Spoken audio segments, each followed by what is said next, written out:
Lapildab yig'ayotgan qor, yanchuqida puli bor.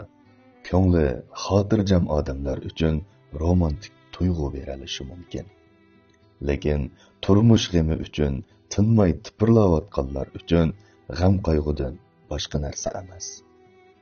Dadisi esil mashinada maktabga olib qo'yadigan bolalar uchun qiziqarli tuyulishi mumkin. Lekin qorda kiygudek oyiqi yo'q. Titrab yurib maktabga mangan bolalar uchun hargizmo qiziqarli ish emas. Binolardagi puldorlar uchun rohatlanib orom olgudek fursat bo'lalishi mumkin. Lekin qishliq ko'mirning amalini qilolmay, nima qilishni bilolmayotgan yo'qsizlar uchun g'amdan boshqa narsa emas. Shunga o'zingizning baxt omadlarini bak ko'z qilmang. Ojizlar ufsunib qolmasin.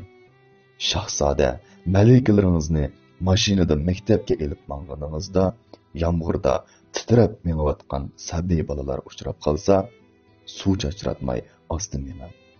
Bo'lsa, ularni mashinangizga selib eling.